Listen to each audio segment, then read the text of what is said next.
PM Modi का बड़ा master stroke सामने आया है। पीएम मोदी की मास्टर स्ट्रोक से बाइडेन और सुनक का दिमाग चकरा गया है। क्या कुछ है पीएम मोदी का मास्टर स्ट्रोक? दरअसल पीएम मोदी इजराइल का खुलकर समर्थन कर रहे हैं। वहीं दूसरी तरफ जब महमूद अब्बास यानी कि फिलिस्तीन के राष्ट्रपति का फोन आया तो पीएम मोदी उन्हें भी नहीं मना कर पाए और पीएम मोदी ने उनसे भी मदद का वादा कर दिया और खुलकर समर्थन कर दिया।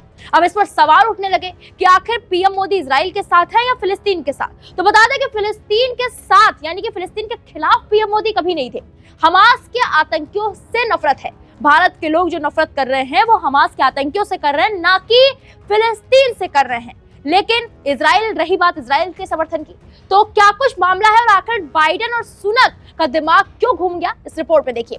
दरअसल भारतीय प्रधानमंत्री नरेंद्र मोदी ने गाजा के अस्पताल पर हुए हमले में मारे गए लोगों के परिजनों के प्रति संवेदना जताते हुए फिलिस्तीन के राष्ट्रपति महमूद अब्बास से बात की। इजराइल पर हमास के आतंकी हमले के बाद इजरायली फौजों का इंतकाम जारी है। इस जंग में फिलिस्तीन के सैकड़ों बेगुनाह भी मारे गए, जिन्हें हमास के आतंकवादी अब तक ढाल बनाकर खुद को बचा रहे हैं।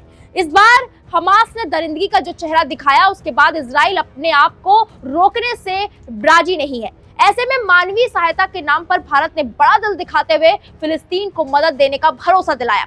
फिलिस्तीनी राष्ट्रपति महमूद अब्बास से हुई बातचीत के दौरान पीएम मोदी ने गाजा के अल अहली अस्पताल पर हुए हमले में स्थानीय नागरिकों की मौत पर संवेदना व्यक्त की। अपनी इस बातचीत के बारे में सोशल मीडिया पर जानकारी देते हुए पीएम मोदी ने लिखा, हम फिलिस्तीन के लोगों के लिए मानवीय सहायता भेजना जारी रखेंगे। इस बातचीत में हमने क्षेत्र में फैले आतंकवाद, हिंसा और बिगड़ती हुई सुरक्षा स्थिति पर अपनी गहरी चिंता जताई है। इजराइल फिलिस्तीन के मुद्दे पर भारत लंबे समय से चली आ रही अपनी सैद्धांतिक स्थिति पर अडिग है।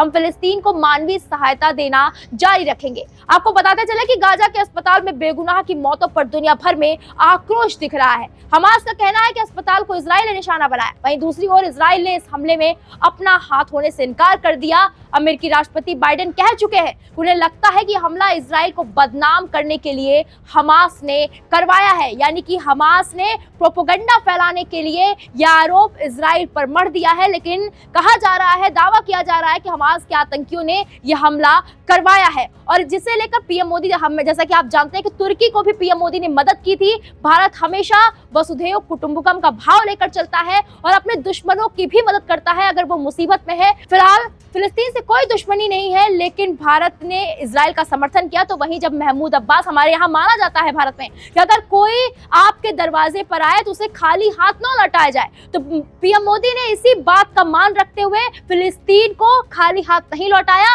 और उन्हें मदद का दावा कर दिया। इस खबर पर आपकी जो भी राय है, मैं कमेंट बॉक्स में जरूर बताएं। वीके न्यूज, राष्ट्र के नाम।